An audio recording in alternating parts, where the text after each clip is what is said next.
5th, 2024, electronic meeting of the Environmental Commission. This meeting is in accordance with executive orders set in place in 2020, all that long ago, by the governor to effect social distancing and mitigate the spread of COVID-19. Unfortunately, we're still in some circumstances related to that.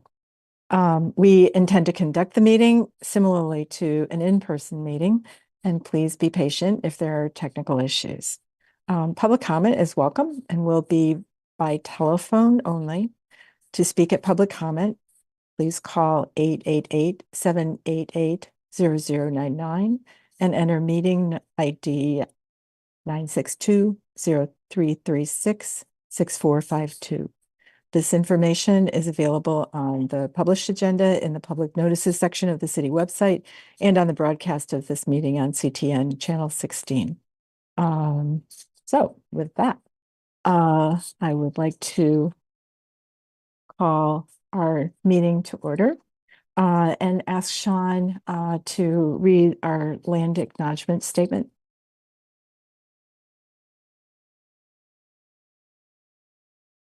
Yes, thank you.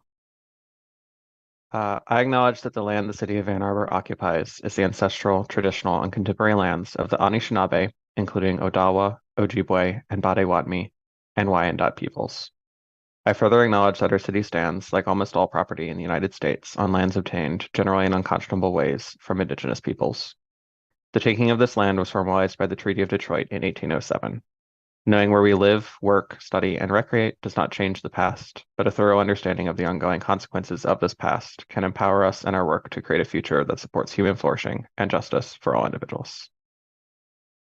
Thank you. And Sean, would you call the roll, please? Yes. Councilmember Ackman? Here, Ann Arbor, Michigan. Thank you. Vice Chairperson Brown? Here in Ann Arbor. Thank you. Commissioner Callowart? Here. Thank you. Commissioner Curtis? Here, Ann Arbor. Thank you. Commissioner Dale? Here in Ann Arbor. Thank you. Councilmember Dish? All right. Commissioner Graham? Here. Thank you. Commissioner Gruber? All right. Commissioner Merson? Here in Ann Arbor. Thank you. Commissioner Mirsky? Here at my home in Ann Arbor. Thank you. Chairperson Mitchell? Here in Ann Arbor. Thank you. Commissioner Nedrich? Here in Ann Arbor. Thank you. And Commissioner Wahing? In Ann Arbor. Thank you. Great. And that is a quorum. Good. Thank you. And I want to just say right now that I want to thank Sean. This is his last meeting that he's joining us as our direct staff member, and he's done a great job for us all this time. He's been very responsive to questions and gaining information, and we really appreciate it. Thank you, Sean. And welcome to Aaron, who's joining us and will be our subsequent staff person. Okay, so I'm going to move forward with approval of the agenda. I would like a motion to approve the agenda. Oh, I so move. Thanks, Steve. In a second, any discussion of the agenda? Changes, edits? Hearing none. Everyone who approves, please say aye. Raise your hand. Aye. Aye. Okay, thank you. Looks like it's unanimous. Thank you. I'd like to move on to approval of the minutes from November 30th. It's been that long since we've met. I'd like a motion to approve the minutes of that meeting. I move to approve the minutes as written. Thank you. Any second? Thank you, Steve. And discussion of minutes. Oh, okay, if we approved, let's all say aye or raise your hand. Both. Aye. Aye. Okay, I'm going to call them approved. Thank you all. And let's move on to our first public commentary. For public comment, this is an opportunity for persons to speak for up to 3 minutes.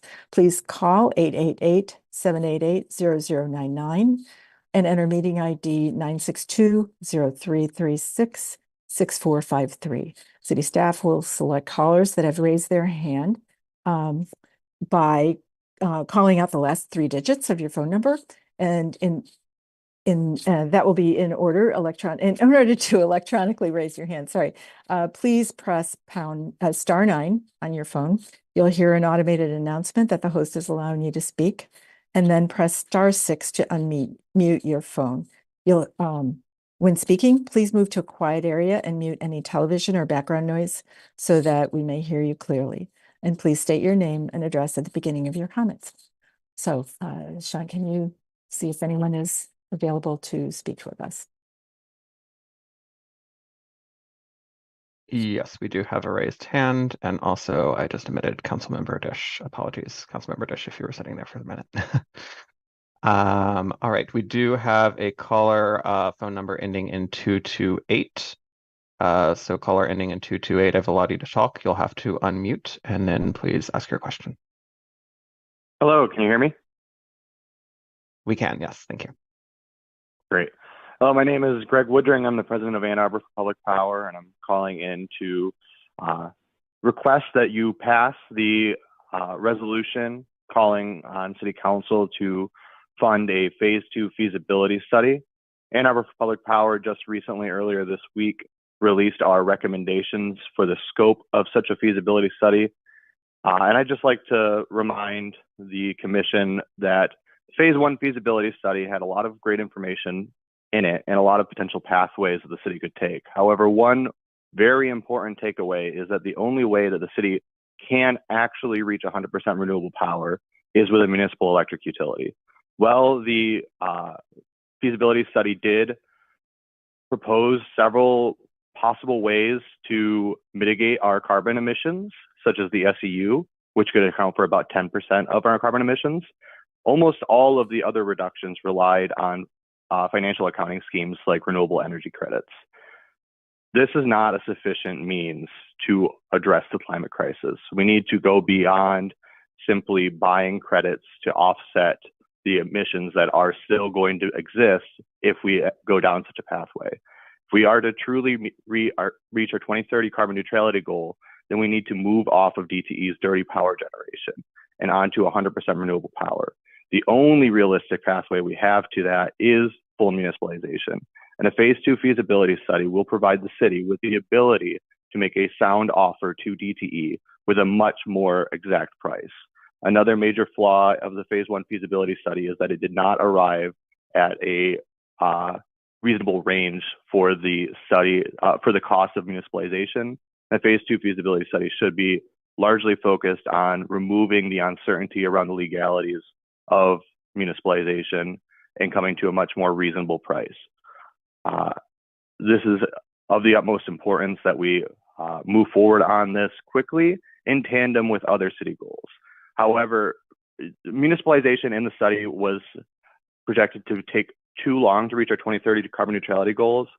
Ann Arbor for Public Power believes that that is not a founded belief, but even if it is, the longer we take in delaying on doing these studies and moving forward, the longer it will ultimately take to arrive. Even if it takes longer than 2030, it's important for us to actually reach 100% renewable power, both as our commitments to the world, but also to lead in this space and show other communities pathways to reach it themselves. So thank you for your consideration. I hope that you will pass this resolution. Thanks.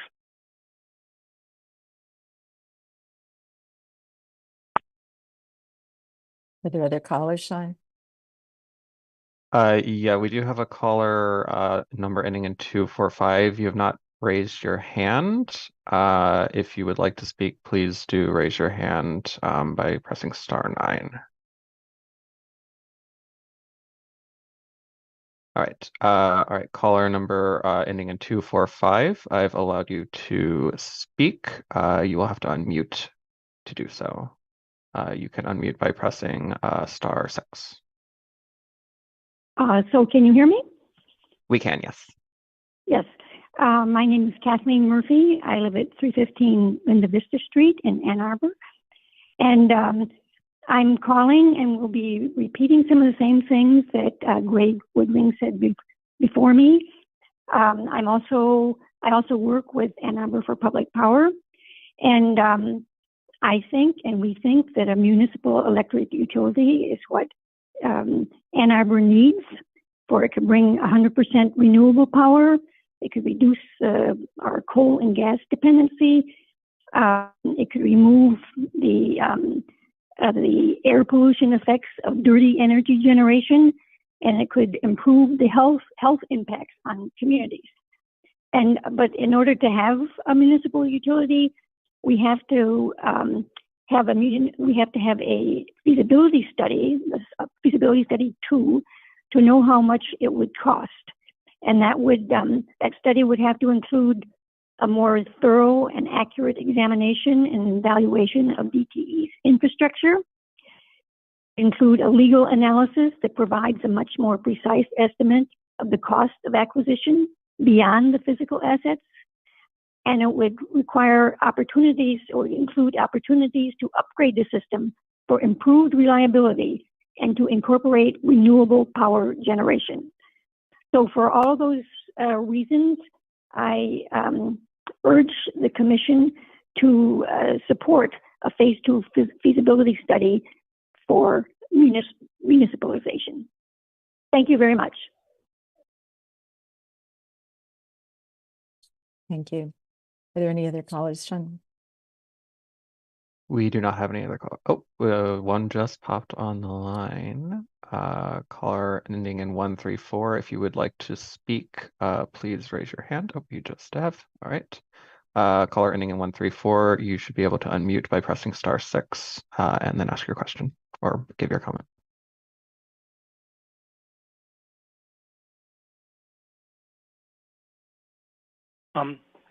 Thank you. This is Ken Garber. I live at 28 Haverhill Court in Ann Arbor. I wasn't going to speak, but I was inspired by the previous 2 speakers to add my voice. There's to urge you to approve the resolution asking council to go forward with a phase 2 municipalization feasibility study. Won't repeat what they said, but I'll just point out that the phase 1 study authors recommended this course of action, that the city do a phase 2, mainly for the reason that the muni has greater long-term potential than the other options considered in the energy options analysis to achieve the 820 goals over time. So that's it. If the cost is an issue, the consultant stated that the phase 2, depending on the scope, should cost between $300,000 and $500,000. It's not cheap, but it's comparable to phase 1, and I think would be a good return on the city's investment. So thanks for considering this, and good luck with the meeting.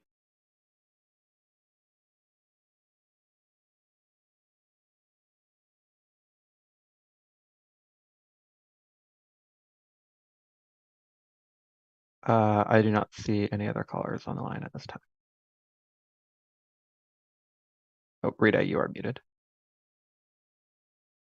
So sorry. Thank you. All right. So thank you to the commenters who called in. I appreciate those messages. We're going to move into our unfinished business from prior meetings. The first item of business is review of our policy recommendations that would go to the state legislature through our city council members. We know from advice from city council, or, I'm sorry, from staff, that this set of recommendations that we put together probably won't go to the legislature until next year. We just got off cycle, but I think it's worthwhile for us to have made this list together, and appreciate the work that everyone did to put together these comments and have them collected. So with that, I would like to ask the group if you have any questions, comments, if you want to look at the recommendations again, then we would do so. If you're ready to make a vote, we can do that as well. Are there any questions, comments, or anything about the legislative recommendations?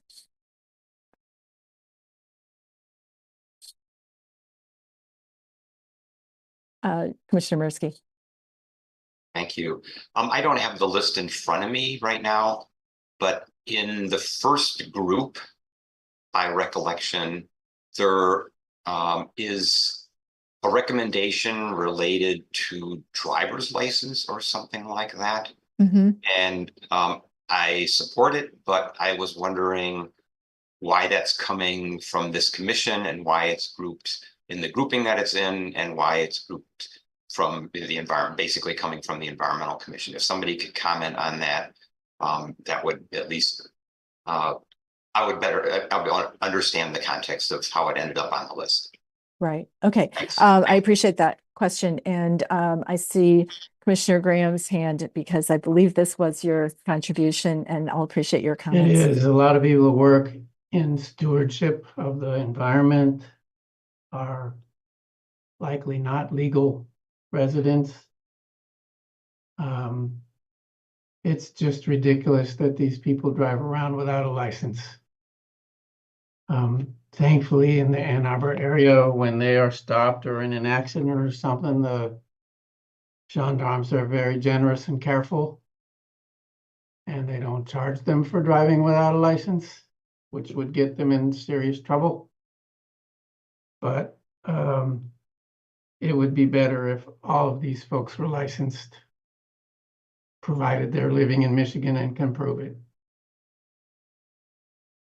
Thank you. Do you think that it would be worthwhile to add that as a kind of a note to this for our reference for the future, for anyone who's reading it? Well, I think it's a widespread problem across the state, and it's a very well-known problem. I further exactly how you would determine residency and so on is up to the Secretary of State, but I don't think this language is perfect about that. But it's other states have done this. It's beneficial all the way around. Mm-hmm. Okay. Right. I was only thinking of including something more explanatory in this particular one so that it has a better chance of having a response with respect to our issues. Yes, no, any thoughts?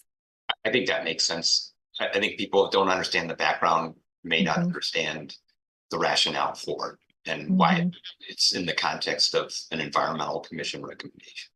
Right.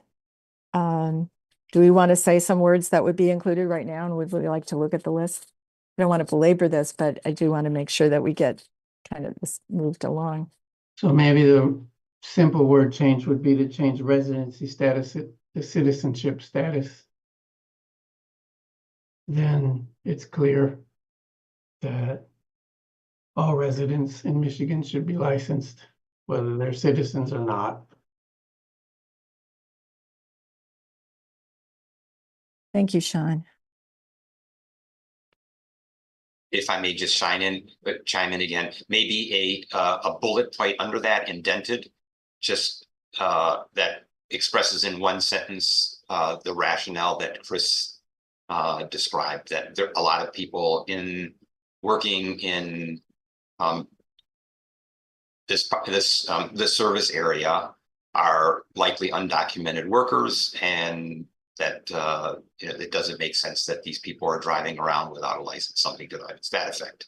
It's not Chris, just environmental services, it's home health care, it's hospitals, it's anybody that's able to hire non-legal employees somehow or other. Is essential services a good descriptor, a broad descriptor? Or some of them may not be considered essential, but that's a word that came during the COVID pandemic. So Chris, you make the suggestion. Steve, go ahead. Yeah, I'd just like to mention that on January 10th, Sean informed us, or just to remind everybody that Sean informed us that council's decided to submit this only once every 2 years, coinciding with the start of a new legislative period.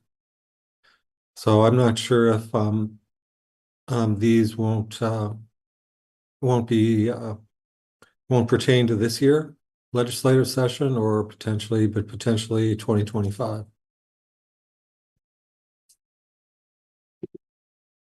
Thanks, Steve. I was just trying to get these in a form that we can pass along to council so that it's at least in a place and kind of a placeholder, and that we can place on a calendar for reactivation, say next December, something like that, so that it gets in the queue. All right.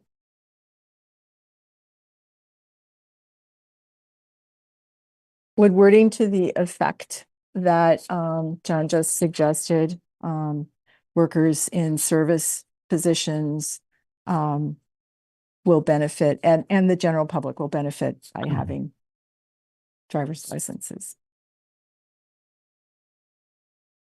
I like Sean's addition.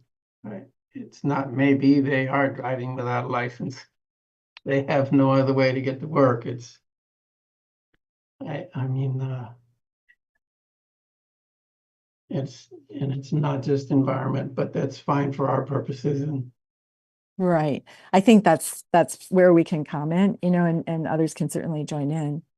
I would be comfortable with that addition. If you want to use the word "are" rather than "maybe," that sounds good to me.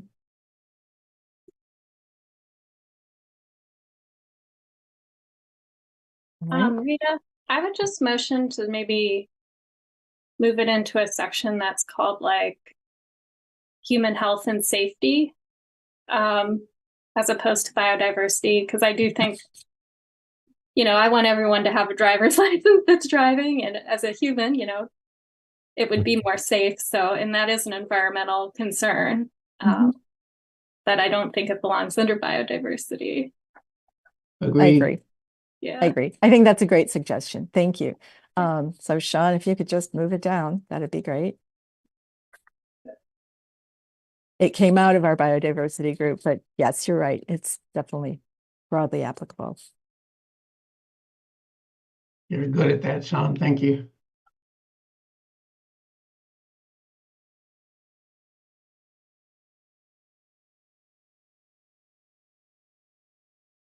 Excellent. Any other comments on any of the items? So yes, just know that this is kind of going to be on the shelf, but we certainly can pass it on to our council members to have it forwarded to council, and they'll bring it back and review.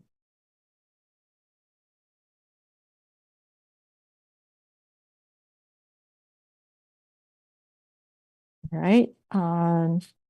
Could I have a motion to accept these recommendations? Yep. Anya, thank you, and seconded by Sarah. Thank you. Great. Oh, let's vote on it. Or any discussion? Further discussion? Not a hand up. Okay, let's vote. All in favor? Raise your hand. Say aye. Aye. Thank you. Aye. All right, good. We'll now move on to our second piece of unfinished business.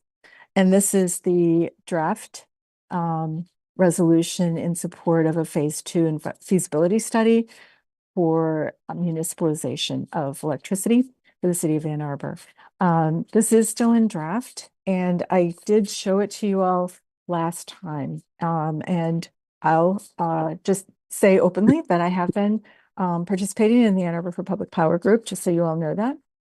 I do feel that it is within the realm of the Environmental Commission in terms of the public health, safety, and welfare, the clean air, water, and land, that we address this and talk about it.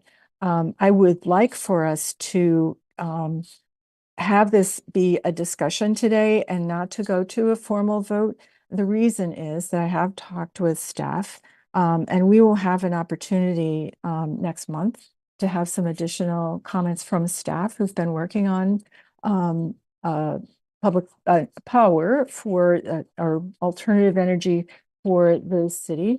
And it would be worthwhile, I think, for us to hear from them. this isn't a usual topic, or I would say that among us, we have not spent a lot of time on this, and it's not necessarily within the full realm of our expertise, but I think we have some observations and concerns as people working on environmental issues. So that's the reason for my bringing it to you. And I would love to have any comments or questions that could be passed on and addressed, I hope.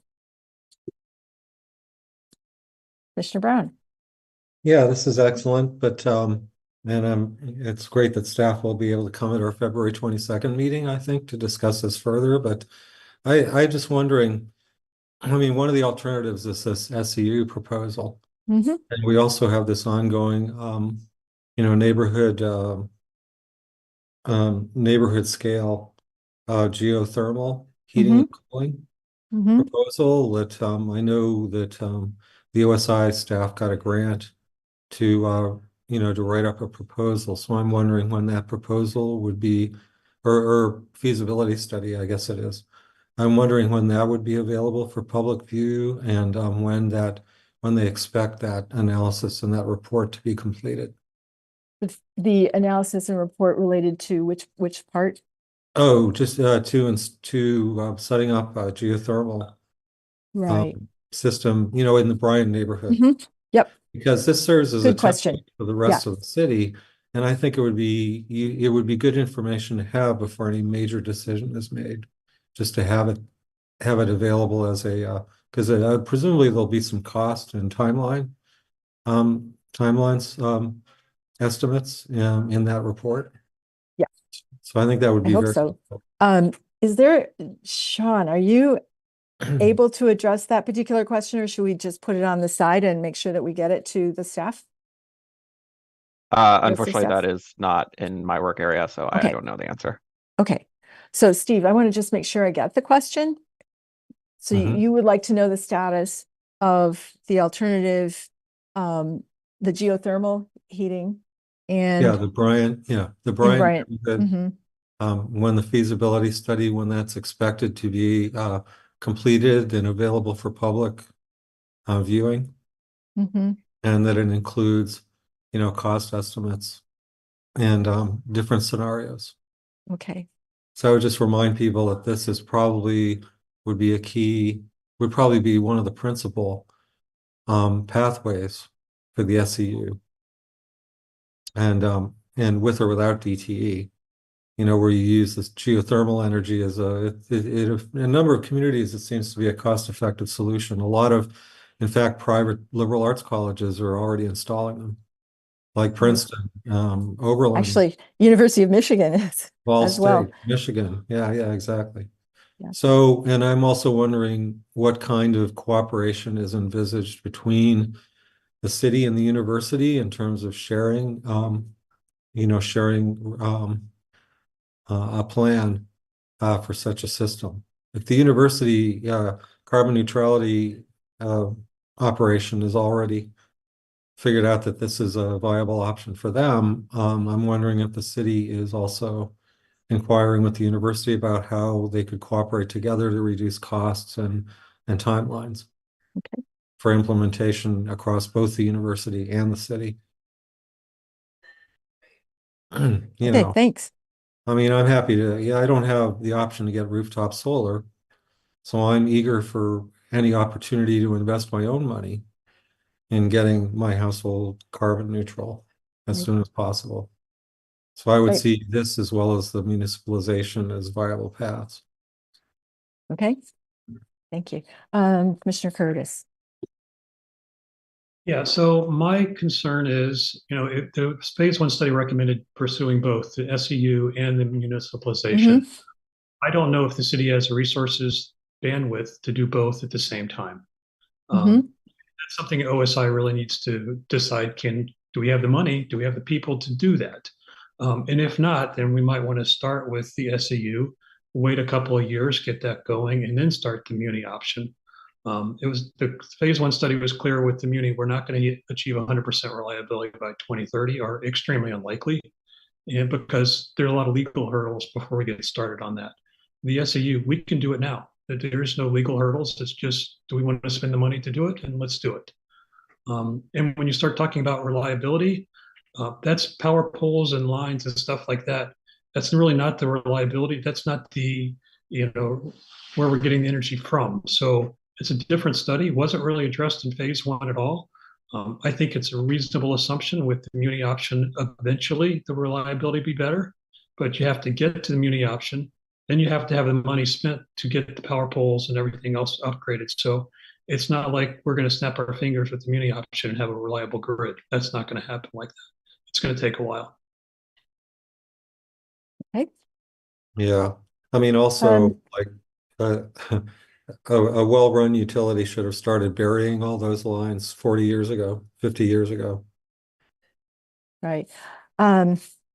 Yes, and I just would like to contribute one observation that our environmental commission missed one full meeting last year and delayed a meeting because of power outage. So we have experienced reliability issues ourselves directly. So Commissioner Murski.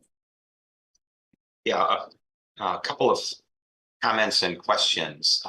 First of all, as best I can, I'll elaborate on Steve's point. As far as I know, and maybe Sean or Aaron can get back with us on this, the OSI received the grant from the DOE to do an engineering study for Bryant. And I think it's basically 1 year, $500,000. And I recall that being in the fall. So I assume that something in the fall timeframe would be available. My read of the whole situation is a district geo exchange is being studied would primarily replace natural gas furnaces, and so is not as significant on the electrical side, which is really what we're addressing with this resolution. Although clearly, if you go to a district geo exchange system, you have to provide electrical supply to that, so it would certainly have some implications. There's another thing that's also in process, and as far as I know, it's going on essentially behind closed doors because it's the whole thing is confidential, which is the renegotiation of the natural gas franchise. And that obviously would also have some implications on whether or not you'd go ahead with a district geothermal, or it could be wrapped into any new franchise agreement for in that regard. So that's what I know. It's still relevant to this, I think, but maybe not to the same degree that some of us might think. A question that I had, and then another comment, and that is, I'm aware of the report that went out last year. It was discussed at length in the Energy Commission about the different pathways and evaluating the SEU versus other pathways like municipalization by condemning DTE's assets and taking those over. I'm not aware that the final report has been issued.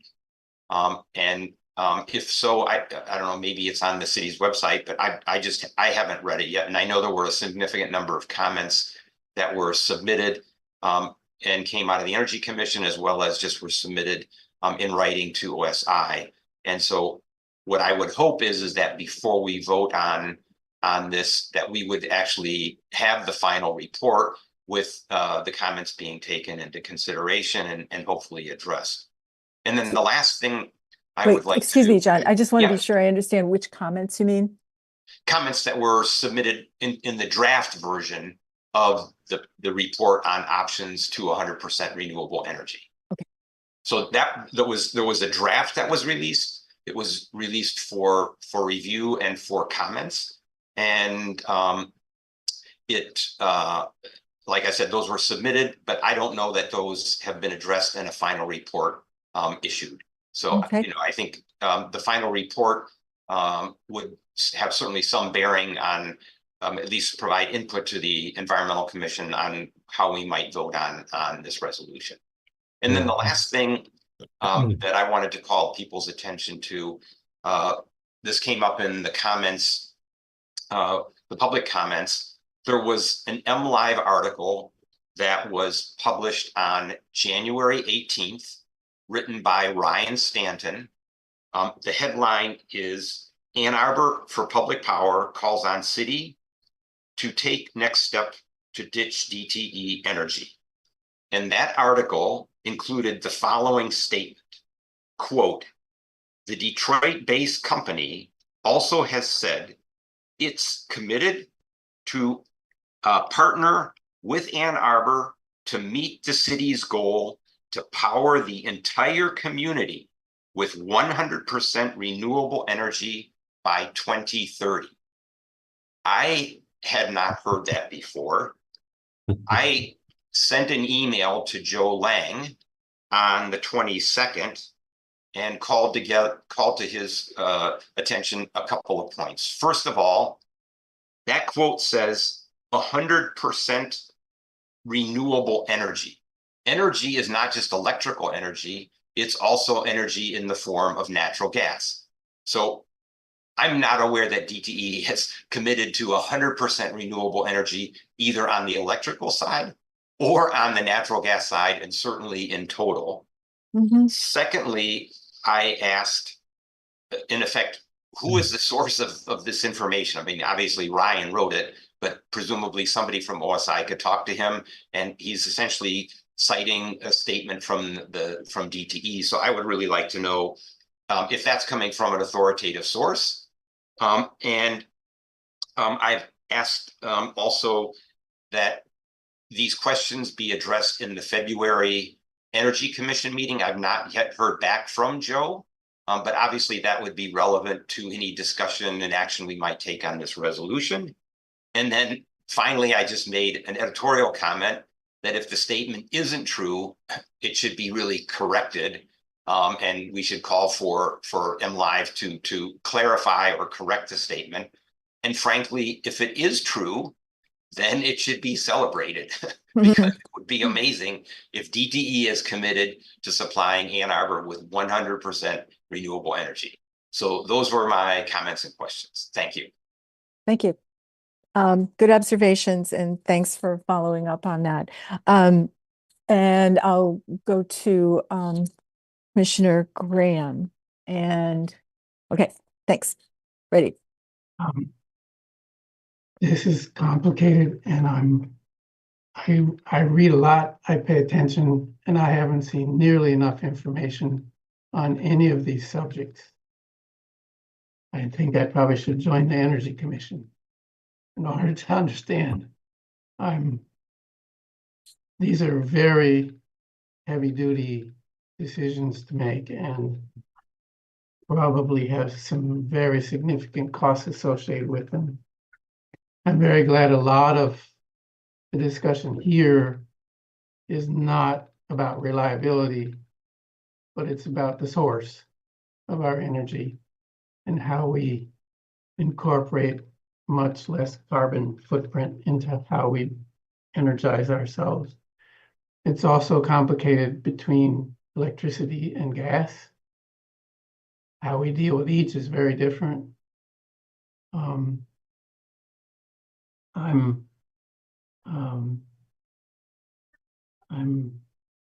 I will find it difficult to vote for this motion without knowing a lot more. And I do know,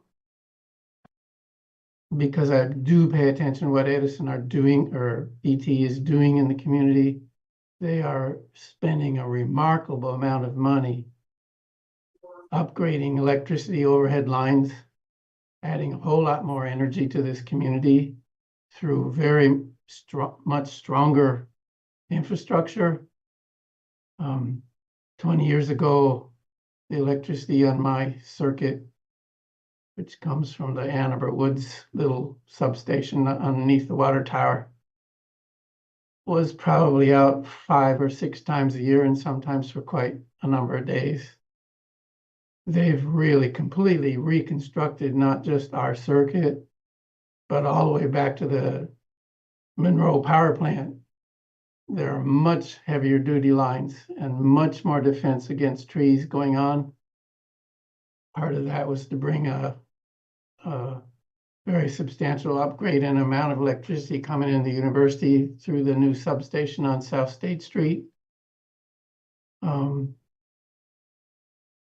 The second part of that is that we have very different weather than we had 20 to 50 years ago when our overhead electric lines were installed.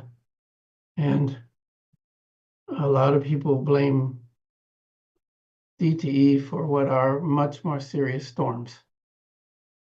And while it's quite correct, if all our electric lines were underground, it would be better, but the cost of doing that is very significant.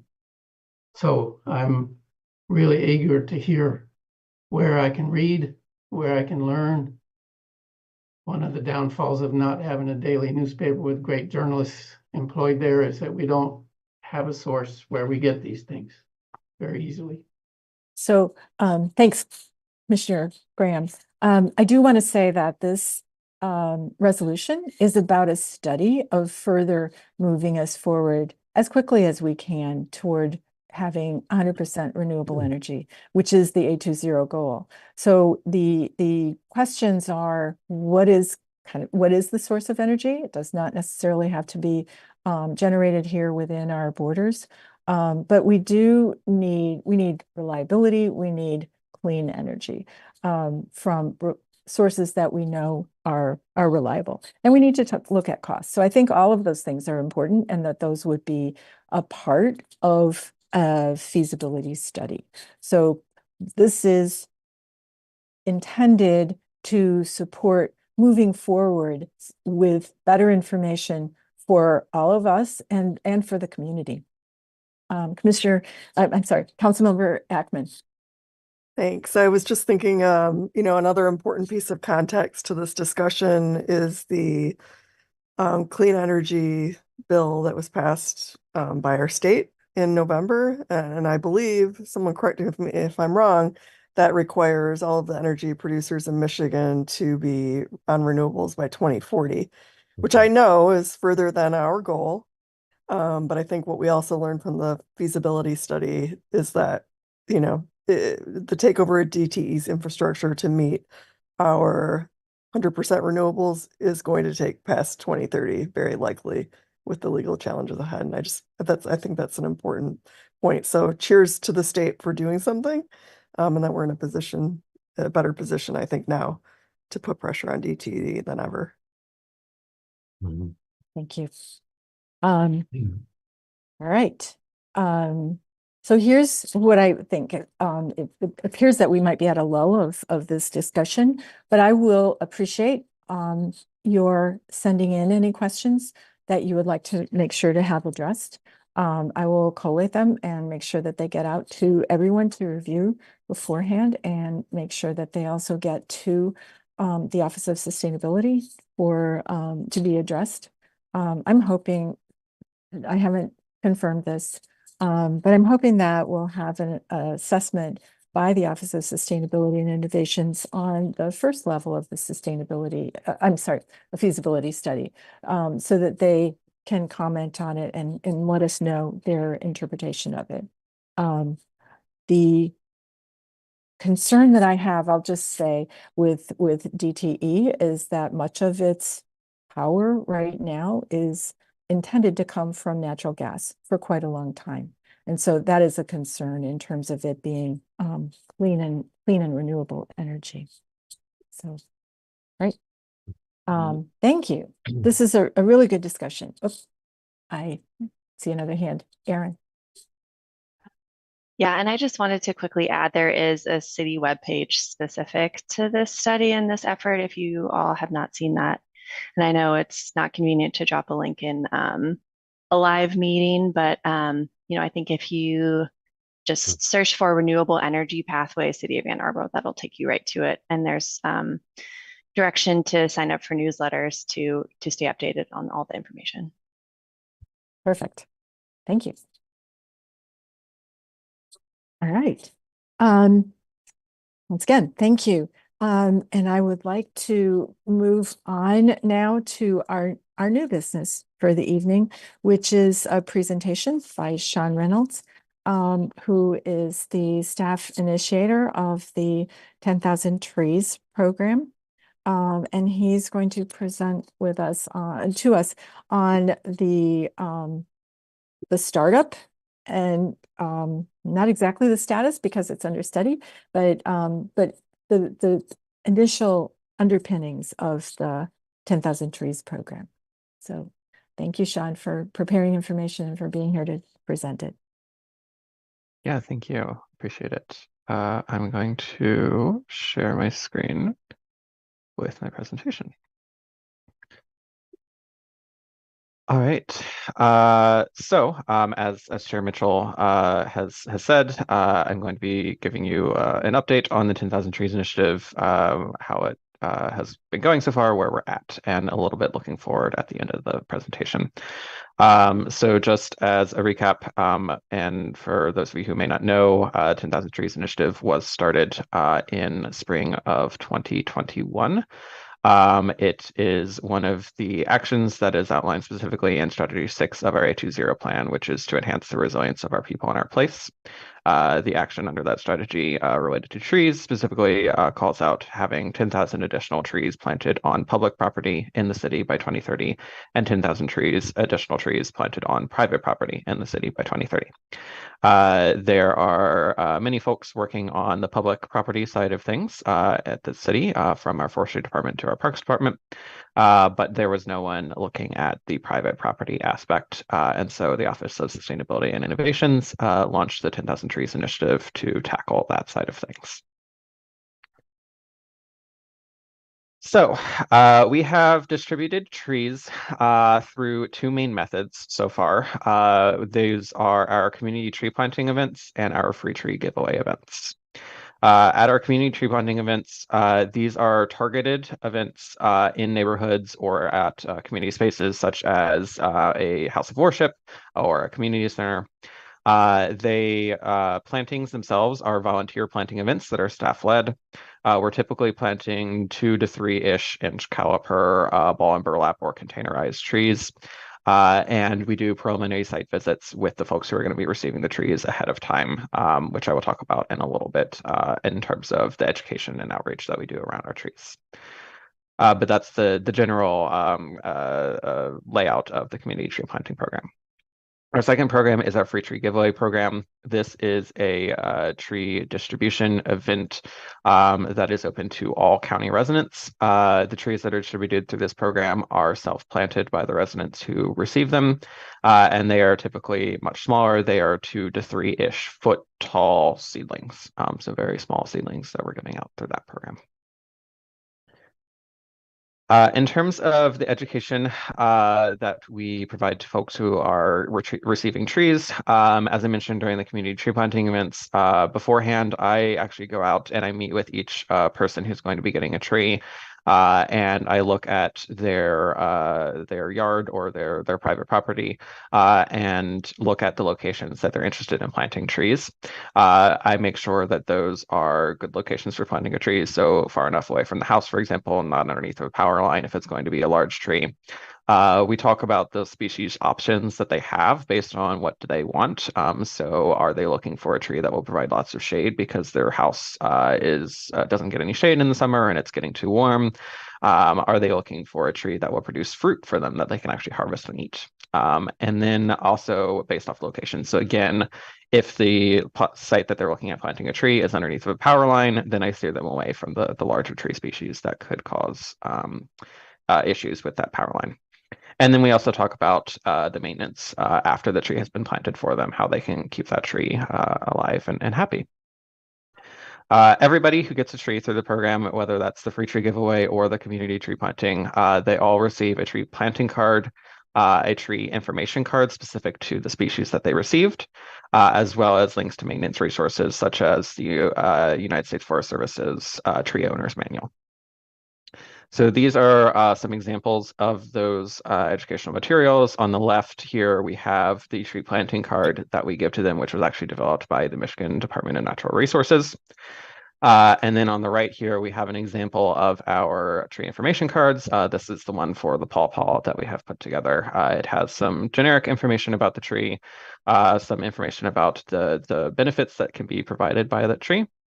A few fun facts, and then information about how to plant that tree, where to plant that tree, again, a link to the Arbor Days planting guide in this instance, and then also information about caring for that tree moving forward. All right, so to get into a little of the data of what we have done so far, we have distributed 5,052 trees so far. So we are more than halfway to that 10,000 tree goal already. The free tree giveaways have accounted for 99% of those 5,000-ish trees, with 1% coming through the community tree plantings. And the trees have been relatively evenly distributed across the 3 years of the program so far, with a little bit less in 2022 than in the other 2 years. Those 5,000 trees have consisted of 31 different species. Of those species, 68% of them have been native species and 32% have been non-native species. In terms of the number of trees, so out of those 5,000 trees, 87% of them have been one of those native species, and only 13% have been one of the non-native, non-invasive, well adapted to our climate species. These are the different species that we have given out. So you can see here our native species.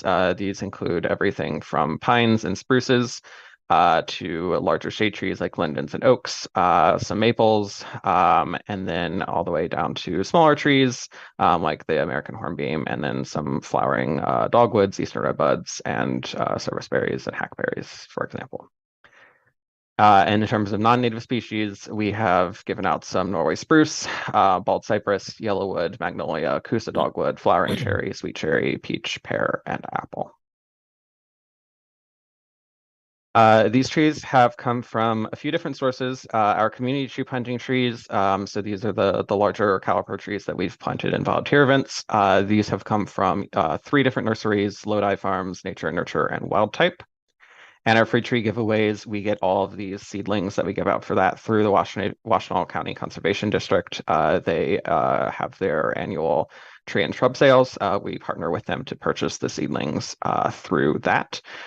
Their trees primarily come from Alpha Nursery in Holland, Michigan, and Angles Nursery in Finville, Michigan, although there are additional nurseries that they source trees from as well. I have linked here to the webpage that lists every nursery that they get their trees from. I do see a hand from Vice Chairperson Brown. Oh, hi, Sean. I don't mean to interrupt you. I can wait till the end. Okay, great. Thank you. All right. In terms of the community response, we have seen that has been a very popular program, just from the fact that our free tree giveaway registrations have sold out within about a day, ever since the very first one that we had. And then we did actually do a survey after the fall 2021 free tree giveaway, where we asked folks who had attended to give us a little bit of feedback. And you can see that the overall satisfaction rating was 8.7 from the respondents. Also, for the trees themselves was an 8.7. The self-reported preparedness level to plant and maintain their trees was a 9. Hopefully that holds true, and that confidence came from the educational materials we provided.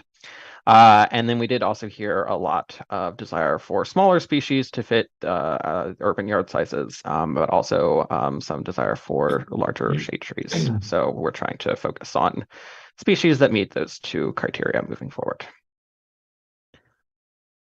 Speaking of moving forward, we do have our next free tree giveaway. That is going to be our spring 2024 one, which will be held on April 27th or 28th. We have not determined the exact date yet.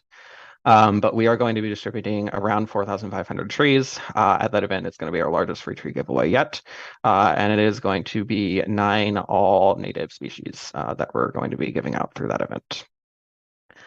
Also, the City of Ann Arbor's Forestry Department, Office of Sustainability Innovations, and Natural Area Preservation Departments, with support from the Washtenaw County Conservation District, have been awarded a $1 million grant from the USDA Forest Service through the IRA funds that are available to the Forest Service. This grant is going to actually be given to us through a pass-through partner, American Forests. But it will be supporting an update to the city's urban tree canopy analysis. We'll be doing tree planting on private property through the 10,000 Trees Initiative, primarily through the community tree planting program.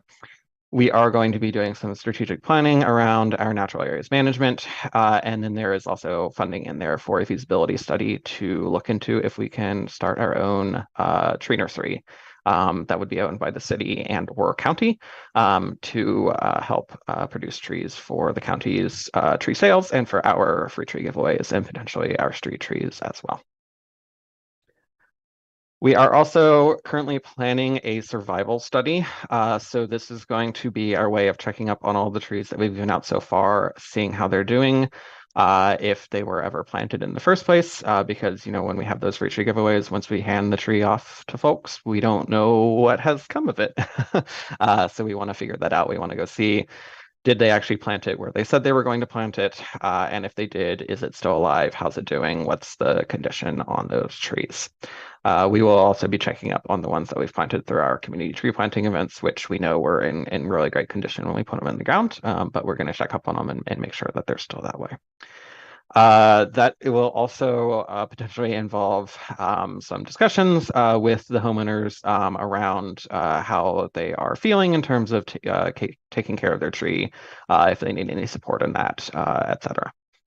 So we are working with our AmeriCorps members that we have with our office to develop that and then implement it hopefully this late spring or early summer. We are also working on putting together some educational programs. So these are going to be essentially classes that folks can take to learn about different aspects of forestry and just different aspects of our urban tree canopy. They're going to be open to everyone in the public, and really we're trying to just increase engagement around our urban trees, build public understanding of why a healthy urban tree canopy is important, and potentially actually create a cohort of tree ambassadors in our community. So we already have our citizen pruners program, which is a really awesome program through our forestry department and MAP. But looking to potentially expand that and get some folks who also can go out and check on the health of trees, let us know if they're seeing signs of pest or disease in trees in the city. They can go to their neighbors and say, who may be struggling to keep a tree alive and provide support and encouragement in doing that. So hopefully we can really expand our public interest in taking care of our city's trees. And with that, I will end my presentation and stop sharing and move on to questions. So Vice Chairperson Pat. Yeah, thanks, Sean. What do you define as native?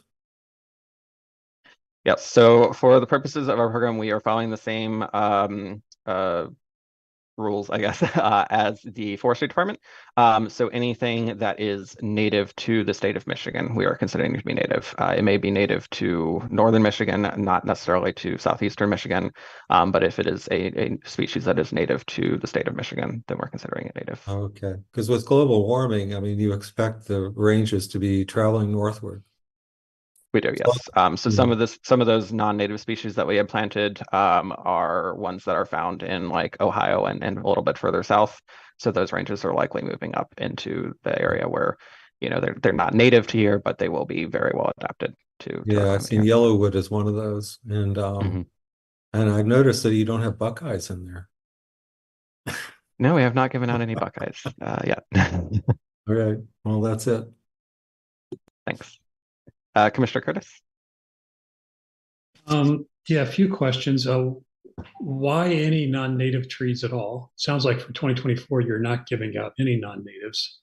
And for the nursery, is there a problem you're trying to solve? It sounds like you're getting plenty of trees from the conservation district right now, but have you looked at partnering with a local nursery to pick those up and maybe pre-ordering them from a local nursery? So you can't expect a small local nursery to have thousands of trees or of saplings or whatever you might need. But if you tell them a couple of years in advance, they could probably grow them for us. And then we would not only have local, we would have local genome type also, which is better than just Michigan native. And I'm wondering what happens after you hit 10,000 trees. It sounds like you're going to be at 9,500 in April. So you're almost there, or do you continue? And are you mapping out where the trees are going so we know if we're getting trees to the right area of the city where we have openings in the canopy where we need the trees the most. And on the community tree planting, how do people apply for that? And is that something you could push into like the Community Action Network housing? Because they probably need the trees more than anybody. Great, thank you. Sorry, just noting the questions here. So why any non-natives at all? Are we mapping the trees? How do folks apply to this community tree planting program? And there were two others in there that I am blanking on. The nursery. For the nursery, can you look at partnering with a local nursery and maybe order trees to make that a more viable option for them? Right. Oh, and then the other one was what happens when we reach 10,000. Perfect. Thank you. Great questions. So in terms of why we're planning non-natives, again, some of those non-natives are ones that are very well adapted to our climate, especially the potential climate that we're going to have in the future. So we are trying to put those in to make sure that we have, some of our trees in our urban canopy that are well adapted as our climate changes. Also, it is important to increase the diversity of our urban tree canopy. We want to make sure that we have a wider diversity so that if something were to come along, for example, that killed off all of our maples, we would be in big trouble because we have quite a few maples in our urban tree canopy. So the more different varieties of trees that we can have, hopefully we can help to stave off some of those large impact events. The mapping of trees, we do have a map of all the trees that we have distributed in terms of the address where folks said that they were going to plant the trees. So again, that may not necessarily be where the trees ended up, but we do know that that was where they were supposed to go. And so part of the survival study is going to be making sure that we have a more accurate map of where those trees have gone. Also, those free tree giveaways, again, they are open to any resident of Washtenaw County. So we do know that much fewer of those trees have actually gone to folks in the city of Ann Arbor itself. I am blanking on the exact number. It's on our webpage. It's somewhere in around like 3,200, I believe, of the trees we know have gone to folks in the city of Ann Arbor. Which leads into your question about what happens when we reach 10,000. We keep going. Obviously, if we get to 10,000 trees that we have given out through the program, that's meeting our goal essentially. But we also want to reach 10,000 new trees specifically that have gone into the city of Ann Arbor. That what actually was in the A20 plan. So that's the real goal. So getting to that would be the next kind of step essentially. But also, these seedlings, as many as we give out, they are so small and so young. Even if you do everything correctly, so many of them are just not going to survive, unfortunately. So we know that even though we've distributed 10,000, it's definitely not going to be that many that are alive. So we're going to want to keep going and keep getting these trees out and replacing the ones that aren't making it so that we can continue to add to our urban tree canopy. We're also going to be focusing more moving forward on our community tree planting events and instead of our free tree giveaways, because those community tree planting events, we can get out these larger trees that are much more likely to survive and are also more immediately providing the benefits that we want to see. So we're really excited about that grant that we got from the USDA Forest Service because that's going to allow us to really focus on getting those bigger trees out through those community tree planting events.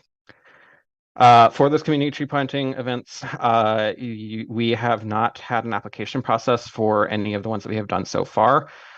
We have done one that was at a senior living facility. That one actually came about as a result of a wish. I forget what they call the program, but it's essentially a Make-A-Wish sort of program for senior residents in our city through the Parks Run Senior Center.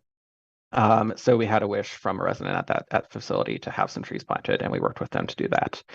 The other two community tree planting events that we've done so far have both been in the Bryant neighborhood as part of our targeted work in that neighborhood to make it one of the first fully decarbonized communities in America. But moving forward, we're going to be opening up to additional neighborhoods and areas. We really like to work with community partners in these areas who can help us with the outreach, getting folks interested, letting us know who is interested, and then we can go around and do those site visits. So we've been working with Community Action Network in Bryant. If you know of any community organizations here in Ann Arbor who might be interested in working to get a tree planting done in their community, please let me know. And then your other question was about partnerships with local nurseries. We've been really lucky to be able to work with the Washtenaw County Conservation District so far in getting those trees.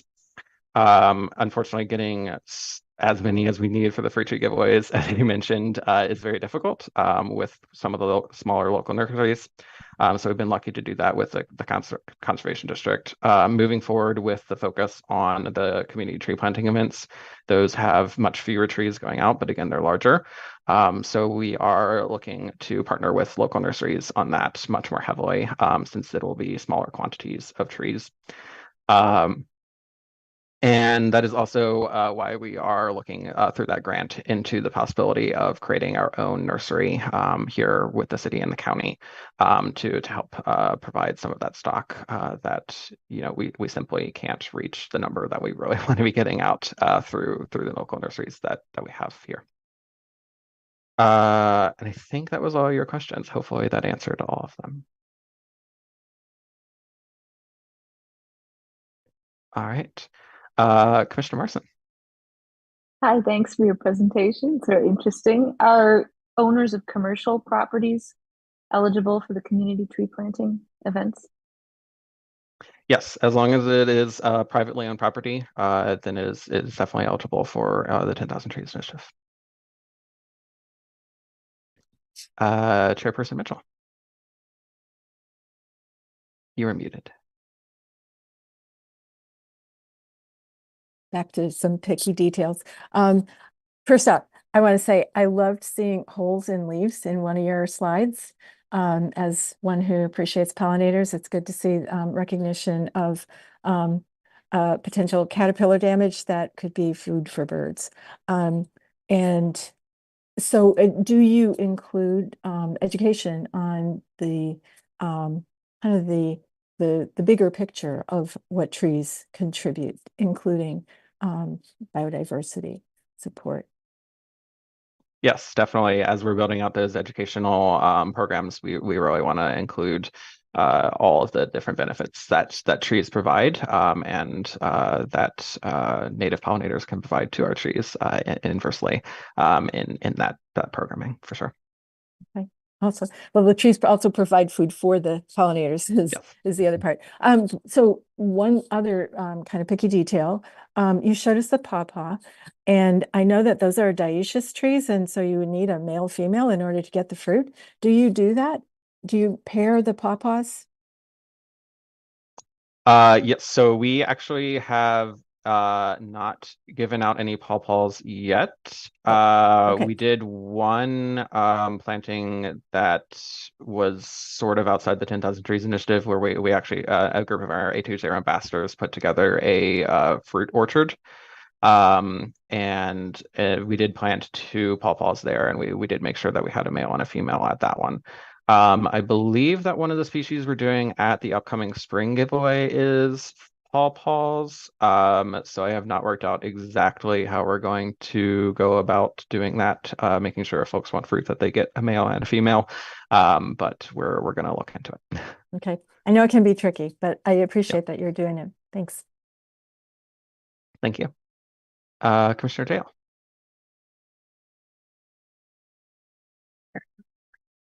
Yeah, I had a similar question following up on Ann's about trying to get a little bit further reach into some neighborhoods, and so I'm wondering if you proactively are reaching out to like homeowners associations or landlords or different people who might manage multifamily residential properties.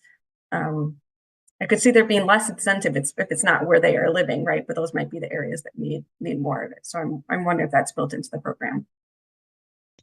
Yeah, definitely. Multifamily complexes certainly would be eligible, and we would be really excited about getting some trees into those. As we now have a whole bunch of funding from the Forest Service to move forward with that, we are going to be starting to target some outreach to folks like multifamily property owners to encourage them to be a part of the program. Thank you. Appreciate that insight. Commissioner Graham. You are muted.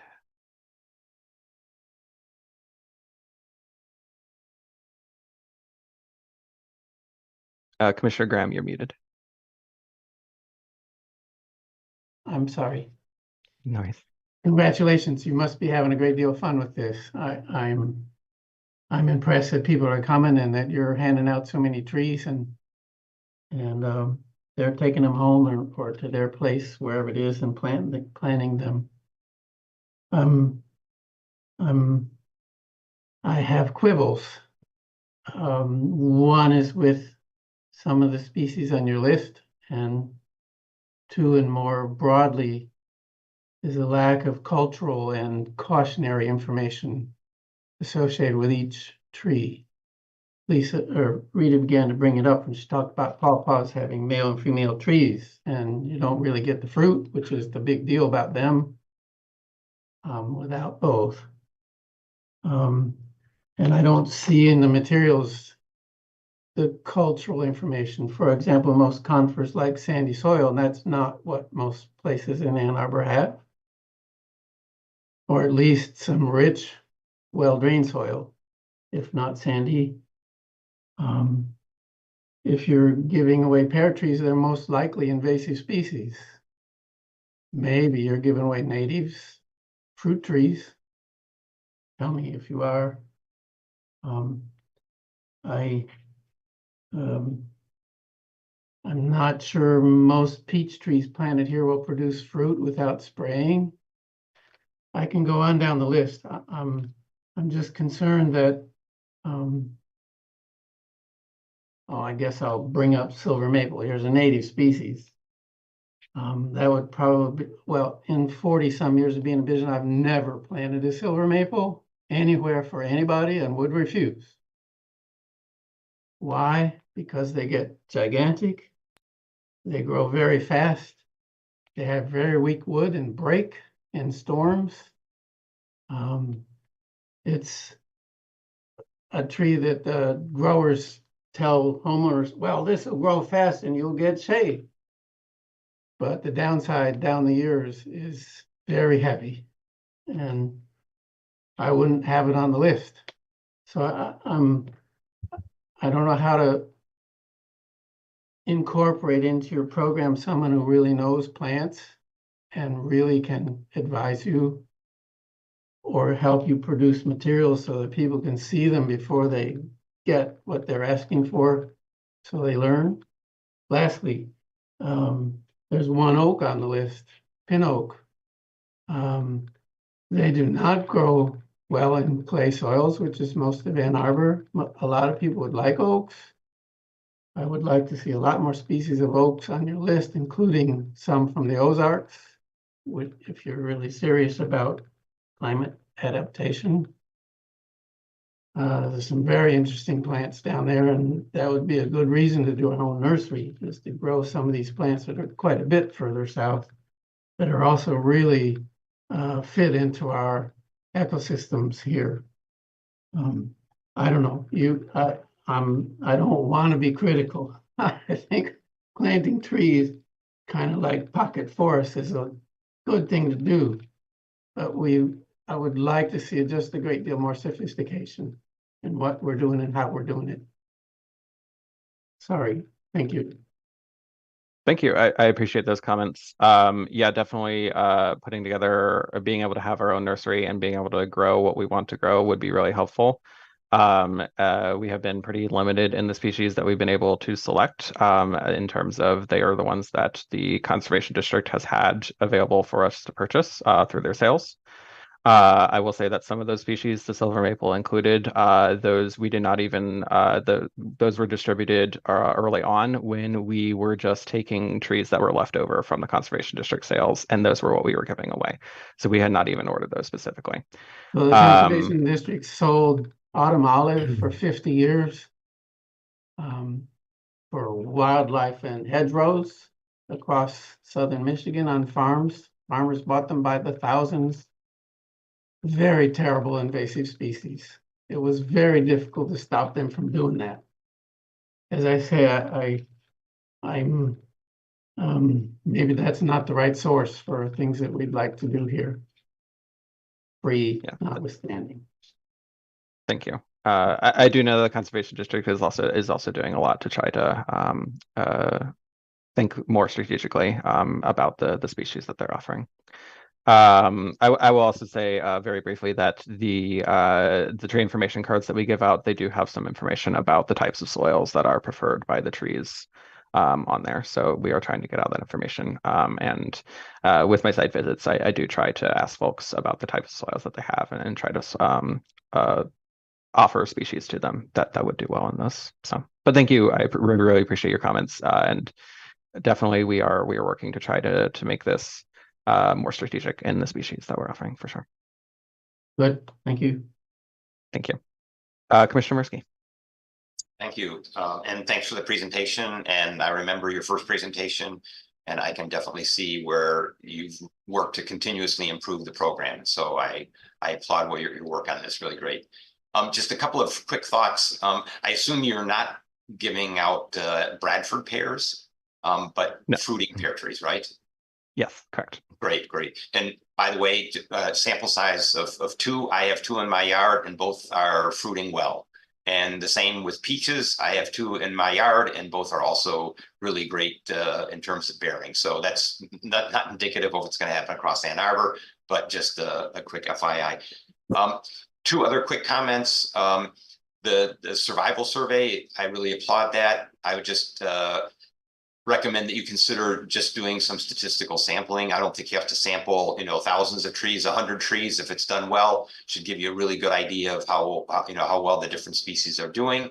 And then the other thing is, I don't know if the home energy advisors are thought of in this way, but I've happened to live in my last 2 homes had large shade trees on the south and west sides, and large deciduous shade trees, and they were wonderful in terms of really providing a cooling effect in the summertime. And if that could be a hint that's given out to homeowners that are contacting the city for energy, I mean, that's really a great way. And then you get all the other benefits of trees that we all talked about many, many times. So those are my couple of thoughts. And again, well done, and good luck with the program. Thank you. I appreciate that, Commissioner Mirsky. Yeah, I will say anecdotally, one of the folks that we were able to get a tree for through the community tree planting program in Bryant this past fall, I think it was. I'm losing track of time. But there was a resident who had a south-facing backyard with absolutely no trees in it, and their AC simply was not able to keep up with keeping their house shaded. So we were able to get them a large shade tree and back in that backyard. So definitely hoping that will help alleviate some of their problems. And very glad to hear that your pears and peaches are producing well. That's good. Chairperson Mitchell.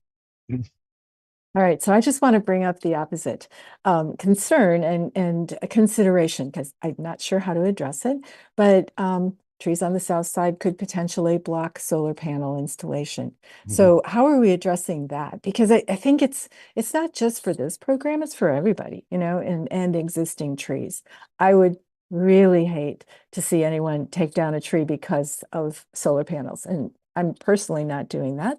But I'm very unlikely to ever have solar panels on my house because of that. But how do I think that's a question that would be really good for discussion. And I don't know if you have any insights on that, Sean, or anyone else. Yeah, thank you. It's definitely something that we've been talking about a lot. Julie, Ross, and I on the OSA team have had this discussion a couple of times. Basically, our general thought is, if you have a large mature tree that is potentially blocking solar panels, it makes sense to leave that tree up rather than cut it down to put on solar panels. If, however, do not have a tree that is currently blocking, but you might want solar panel in the future, we recommend not putting a tree there that might potentially block in the future. With that resident that I mentioned earlier, they had absolutely nothing in that backyard. So we put in one tree to help shade the bedroom side of their house where we really want them to at least have some going when they're trying to sleep at night.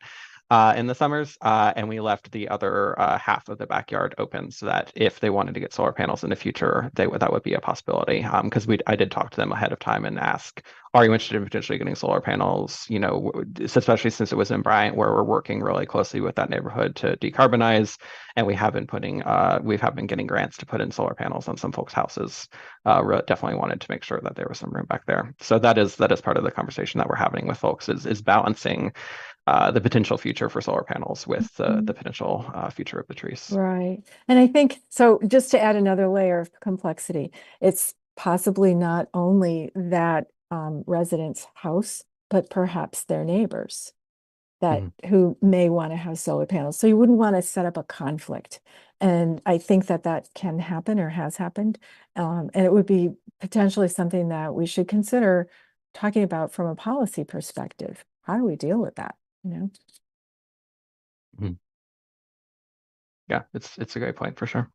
If I would can weigh in welcome if real anyone. quickly on the solar access is what some people have termed that. The Energy Commission looked at that maybe 4 years ago, and in discussions with the city, that died. So I don't know. It could be, that doesn't mean just because it was looked at once, that doesn't mean it should be looked at again. I'm not of that ilk, but I know that it's been considered before. And it's a thorny issue in many regards, obviously. Right. Just wanted to let you know that it's been dealt with. So there's some history there that we could refer to if we take it back up again. Okay. Thanks. Great. Sorry. Yeah.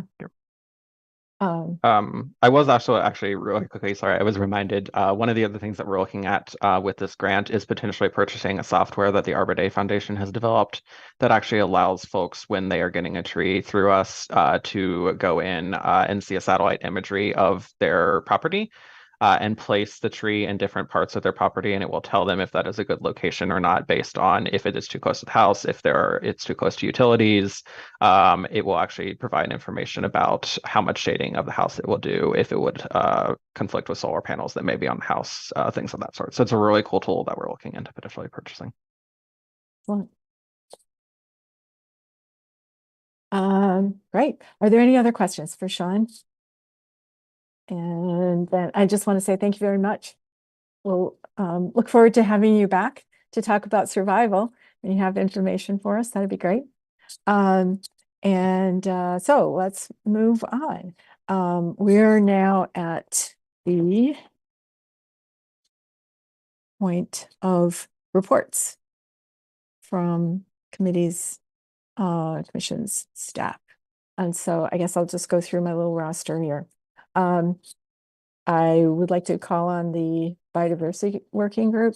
Anything to report, Mr. Curtis? We had a meeting last month. We talked about a few different things. The need to refresh the pollinator homepage that's out there. So we're going to start looking at that and what we can do to make sure we keep that information current. The idea of maybe having the city having an educational meeting with landscaping companies to talk about native plants to kind of get them up to speed on what they're doing and how to do it. And we talked about, some of us went to the Stewardship Network has a local cluster, and we went to that meeting. Some of us went to that meeting. So we went through the meeting minutes and updated everybody else on what was going on there. That's it. Great, thank you. Circular economy. Sure, happy to share a couple of things. We're continuing with our research phase for construction and demolition.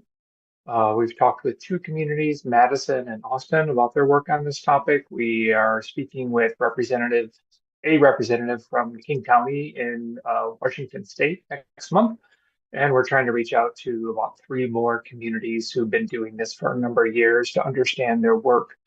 We're also doing some end market analysis right now, trying to understand where are there places where materials can go? How much of a challenge would that be? It's been kind of interesting to see how much does exist, but is it the right alignment, et cetera, et cetera. And we're starting to think about some high-level components of what might be in an ordinance, including things like percentages and phasing and timelines. And then we're also building a stakeholder map for once we complete the research phase, that we'd be ready to move into a stakeholder engagement phase. But we're trying to map that out now as we do our research to know who the contacts would be for that phase. And I think that's it. Sounds really interesting. Thank you. I'm going to water quality. That would be Commissioner Brown. Yeah, not much here. I'm still working on trying to investigate the petroleum odors in Allen Creek Drain in West Park. Try to see if we can locate some origins and get some remediation. Sarah, do you have anything to add? No, I don't have anything to add. Thanks, Steve. Okay. I'm going to move on to the Energy Commission. Yeah, real short. Last month, or this month, I should say, we talked about our agenda items for the coming year and voted on those. If anybody's interested, I could share those once those have been finally compiled. I haven't seen the final results. And then I just want to call everyone's attention to what I think will be a very interesting presentation in our next meeting. It will be given by U of M's C's Dean Overpeck. He's going to give his personal assessment of climate and climate change. Rita and I at least heard sort of a preliminary version of that at the Great Lakes Renewable Energy Association's annual meeting in December. And he's on the agenda for the February meeting. And I think anybody that can either view that live or then watch it afterwards will find it very interesting. It's very compelling. So that's all. Thanks. Thank you. Commissioner Murphy, could you just remind me of the date of that Energy Commission meeting? Let me see, just a second. Second Tuesday, which is the 13th. Okay. 6 o'clock, by the way, not 7 o'clock. Our meetings are at 6. Great, thank you. Okay. You're welcome. All right. Parks Advisory, Commissioner Marson.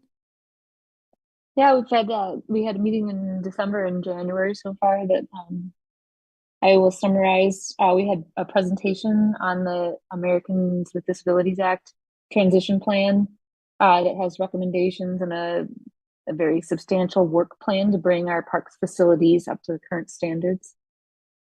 We have recommended purchase of the materials for the splash pad that's going to be installed at Bicentennial Park. That's the former Southeast Ann Arbor Park, is what it used to be named. We recommended financial support of the Leslie Science Nature Center playscape construction. We've recommended approval of changes to Chapter 42 of the City Code. That's the part of the code that lays out the Greenbelt plan, the Greenbelt program, and the administrators of that program recommended several changes. The Parks Department is prepping for summer camp programs. They have a pretty substantial summer camp program for kids. They, let's see, Parks Natural Areas Preservation, they removed 55 red oak trees in Bird Hills to prevent the spread of oak wilt. And then we've recommended the approval of several contracts at our last meeting pertaining to park operations. So that's what we've been up to. Great. Sounds very busy. Thank you.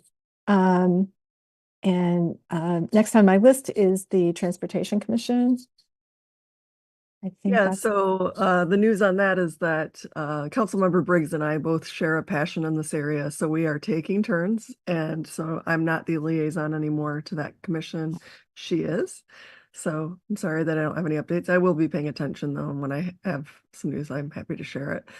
Do you want to hear council news too? sure.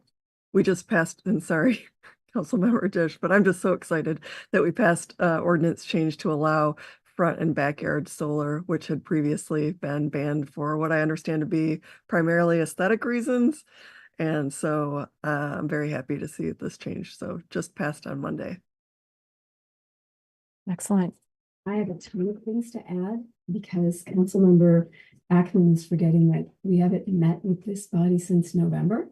So that means that we can also tell this body that we passed the phasing out of gas-powered leaf blowers.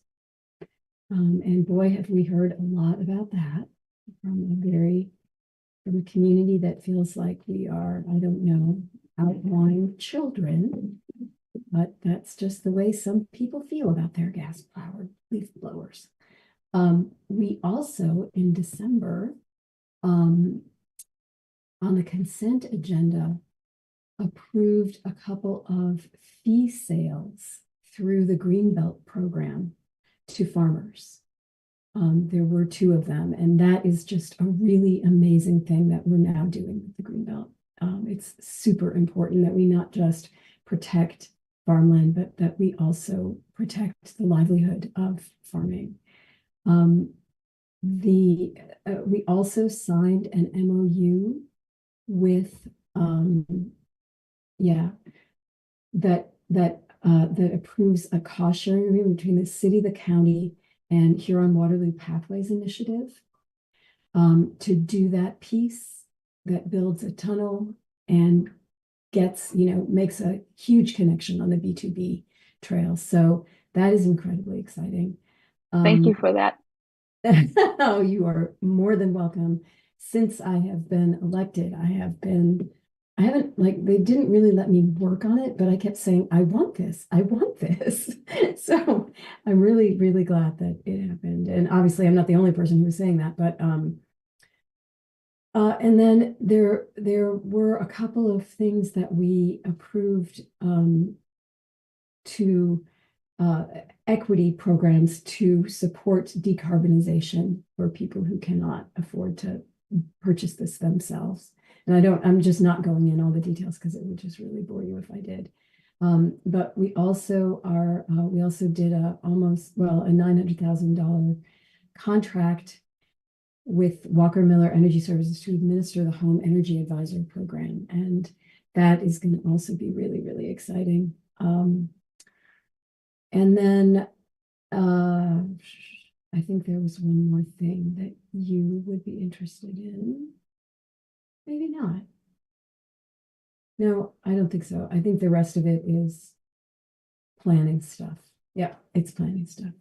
So yeah, it was a really busy couple of months, December and January, in terms of things that the Environmental Commission would be happy about.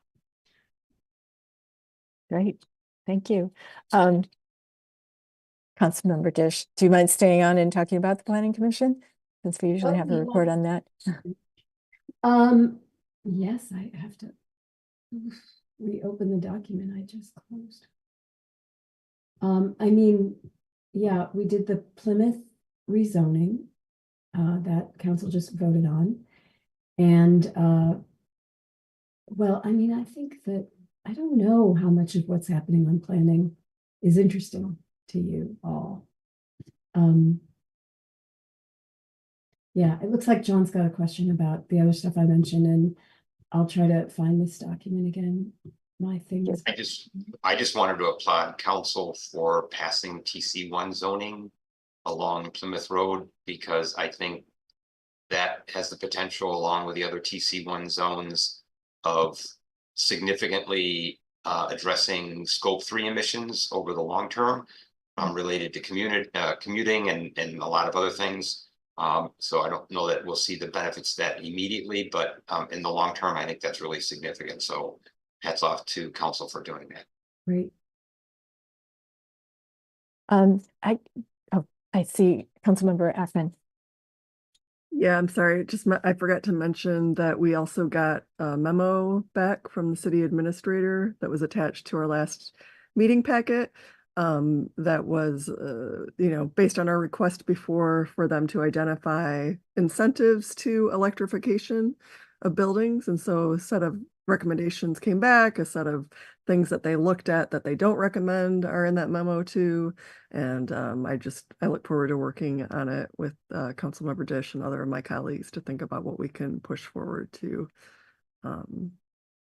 get better outcomes out of our developments. Yeah, and speaking of that, we were hoping that this body might have a discussion of that memo so that we are planning on developing resolutions out of it, resolutions saying, let's build an ordinance on this, or let's, implement this procedure or whatever. And, we'd be happy to have your feedback both early and then as those things begin to take shape. I'll call myself just for a second. I do want to add one question that I would appreciate the being addressed in the corridor rezonings. I have this vision of the zero setbacks as lacking trees, and I would like to not have that vision. If there's a way to address the issue of inclusion of green infrastructure that supports all the reasons that we're involved in this commission for clean air, clean water, mental health, etc. I'll stop talking, but that's a concern that I have, to make sure that these are walkable and livable spaces. Thanks. Looks like I'm trying to share my screen, but I'm not there. Okay, sorry. Councilmember Ackman. I think you should call in Councilmember Dish because I'm sure she's going to say the thing that I was going to say, but say it even better because she's on planning. All right. No? Okay, I'll take a stab. You can tell me I am going to say what you're going to say, but you can say it. Okay. We actually, maybe this is one thing that we forgot to mention, is we did pass before we passed, I can't remember if it was in December or November, but basically a change to the TC1 specifications that does a setback from the curb line. And that's basically to account for the fact that these rights of way are different in different areas. So what we don't want is a big mass of expansive office grass with a building that's like 100 feet back. But we do specifically, was called out in this change, was allowing for amenities like bus stops, street trees for shade, wider sidewalks, to support more people walking around, bike facilities. So we do not have zero setbacks. I don't think I understood that, so I appreciate that description. So that's a genuine change from what you've been building the last 10 years or so, correct? Do you mean building in terms of buildings, or do you mean building? Well, let's just look at the stretch between State Street and Division on Huron Street. There's no setback there past 10-foot sidewalk. Yeah, but there's a 10-foot sidewalk. That's it. No trees, no loading zones, no bike lane. That's not a TC1 district though. No, it's not, and it's an MDOT road. So in terms of bike with our setbacks, but yeah, but in terms of bike lanes, we can't put. I don't think we can. I don't know, but I don't think we can put bike lanes on here. So this change applies to the 3 South State Stadium, now Plymouth, maybe coming up Washington, applies to those districts, not. And to be clear, it doesn't specify, I don't believe, I don't, Councilmember Dish would know this better than I would, but this doesn't specify what goes in that area. It just specifies that there will be a certain amount of distance at a minimum and a maximum from the curb line. I don't think it specifies what goes there. And it also doesn't acquire that area either. So if it is part of the developer's private property, we're not allowing them to build in it, but if we wanted to use it as right of way for public amenities, we would have to get it from them in some way. Purchase, maybe, I don't know, trade, or, I mean, there are many ways that one acquires these kinds of things. We just did a transfer over on South State of some city right away that we don't really want, and the developer there does want. So so this was a really controversial thing, actually, Rita. But the reason why we pushed it was for exactly what you said, that in many areas along TC1, there are, buildings are so far away, you probably couldn't even hit them if you threw something. But on other parts of TC1, the property line comes right up to the sidewalk.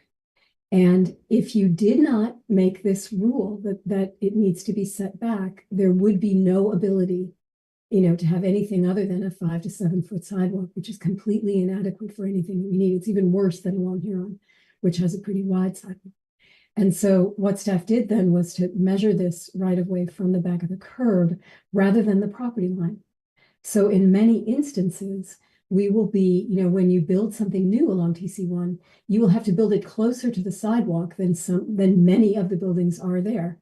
And in some instances, you will have to set it farther back than you would have if you were allowed to come up to the property line. And so I think that this was really well thought out, because it allows us to have right of way where we want it, but it also forces buildings that are too far back. If properties are added to those, if buildings are added to those properties, or if buildings are knocked down and somebody wants to rebuild them, they have to come closer to the street, which is where we want them. But we judged what would be a good amenity space to give us pedestrian, cycling, and some trees. And that's how we came up with the setback, the new setback. How many feet is it, Lisa? How many feet is it? I can't remember. I think it's 18 to something. I was going to say the same thing. It's 18 to 20 something. Or, yeah. I would have to. And does the 18 include the sidewalk? Mm-hmm. Yep. Mm-hmm. It's measured from the curb line. Right. So part of whatever is in that space is going to be sidewalk. Mm-hmm. Okay. It would be, but we really wanted to strike a balance between, a suburban style of development and moving things closer to the curb, but still having enough space. And this,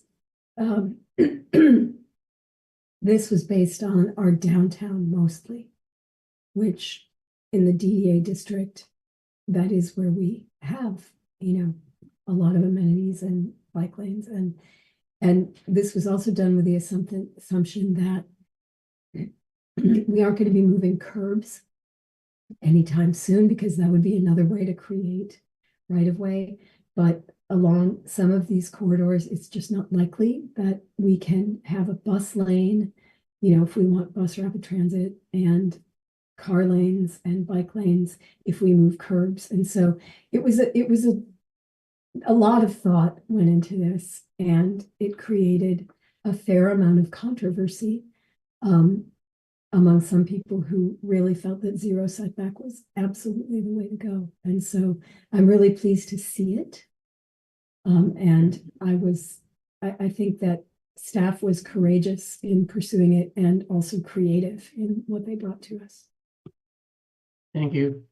I like it. Thank you. Were you going to add something, Lisa? I think I maybe interrupted you. Okay. Right. By my list, I am next up with chairperson report. And I was going to call out the point of our, it's really upcoming that I'm talking about these things. Review of the administrator's recommendations with respect to electrification. I think that would be a really interesting discussion for us to have. So we'll work with staff to make sure that you have that information well ahead of time. And I feel I have some questions in mind that I may frame. I'm hoping that we get some kind of numeric information associated with this that I hope to use to help frame the discussion. And we'll try and get that out early enough so that it can be looked at by council members or commissioners but ahead of time so that you all can think about it as well. The other thing I wanted to bring up is something that Aaron called to our attention, which is the Gelman-Plume National Pollution Discharge Elimination System report is out and available for comment. Aaron gave us a link to that report and we can all look at it and should to see if we have some questions and comments that we should place on that document. There is a CARD meeting coming up February 6th at 7 p.m. CARD is the Coalition Active for Remediation of Dioxane, again, directed at the Gelman-Plume. So I encourage anyone who's interested to join in on that meeting. And I can send out the link for it. Sorry, I don't have it with me at the moment. And the last thing I want to ask is for all of us to be prepared to provide suggestions for agenda items for the future, items to make sure that we have on our list and that we make sure to prioritize. And I have talked with Aaron recently, and we were thinking of having a session on how to make sure that we get this group in a functional position to work on things that are a priority for the community that we're serving in this commission. So that's coming up. And with that, I hope that we're pretty close to where we need to be. Our next meeting will be February 22nd, which we heard earlier. And I just touched on items for the next agenda. And so we're up for our second opportunity for public comment, unless anybody wants to tell me that I missed something, and I always do. Hi, Sean. If I could just jump in really quick with the staff update, I just want to call attention to the fact that the attached to the staff update files in the agenda is the second quarter financial reports for the solid waste fund. So those are there if you would like to see those. And then also the biannual composition audit of single stream recycling was completed on December 2nd, and the contamination rate was found to be 11.69%. So those are our two updates from Public Works. OSI is going to be working or putting out a sustainability series again in 2024, as we've done the last few years, with topics on electrification, home energy rating disclosure, the circular economy, equity, and home energy rebates. So if you're interested, you can see that in the staff announcements as well. And then finally, as Chairperson Mitchell mentioned earlier, this is my last meeting. So I just wanted to take a moment to express my gratitude to all of you for the time that I have spent as your staff liaison. And you are going to be in really great hands with Aaron. So I look forward to presenting to you, I'm sure, in the future about the 10,000 Trees initiative, if nothing else. So Yeah, thank you, Sean. Appreciate you. I see Commissioner Curtis's hand up. So on the contamination rate, Sean, is it getting better or worse? And do we have a target that we're trying to achieve? And do you have any idea? I am not sure. That would be a question for Sarah Mason, who I believe will be at the February meeting talking about some solid waste stuff. That's right. Yeah. Thanks. Councilmember Dish. I do not know if it's getting better or worse, and I wish I had a better memory, but I think that 11.9% is well below the national average. So wherever we're going, we're still better than many, many communities. But we should definitely ask Sarah Mason to give us the actual numbers on that one. And thanks for the reminder, Sean, because I was the one that asked for this upcoming meeting to deal with the solid waste, and so I'm looking forward to that information as well. it will be an interesting discussion because I think there are also seasonal things that happen that can make that assessment of what we see in the compost in particular different seasonally. Meaning, like if there are a lot of leaves, it's different from the rest of the season. That's kind of what is in my mind. Okay, with any other items, without any other items, I'm going to move on to the public comment. And this is the second opportunity tonight for persons in the community to speak for up to 3 minutes.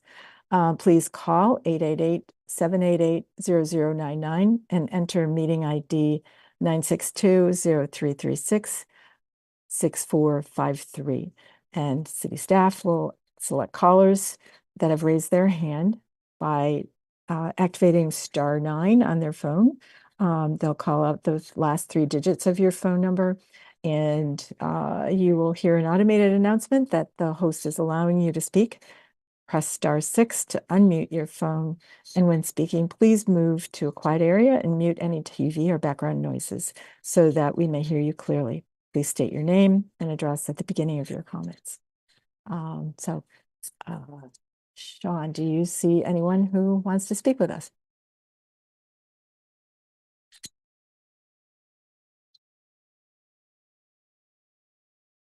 I do not see anyone in the queue at the moment.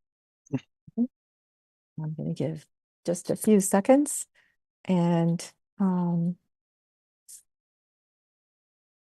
while we are waiting, I don't believe we've announced the next scheduled meeting yet. I think I interrupted you did. before you did that. No, that's okay. It was February 22nd. Okay. And yeah, so I'll see you all then. And we'll be communicating in between now and then. And just one more check. Sean, anybody else on the phone looking to talk with us? We do not have anyone online. Okay. All right. So thank you again, Sean. Welcome, Aaron. And thanks everyone for your conversation tonight. I really appreciate it and look forward to continuing our work together. Thanks, Rita. Wait, may I, do we have to, I have to call for adjournment, right? Is everybody ready to adjourn? Okay. All right. Good night. Good night. Thanks, everyone. Night. Thank you. Thanks, Rita. Well run meeting. Thank you.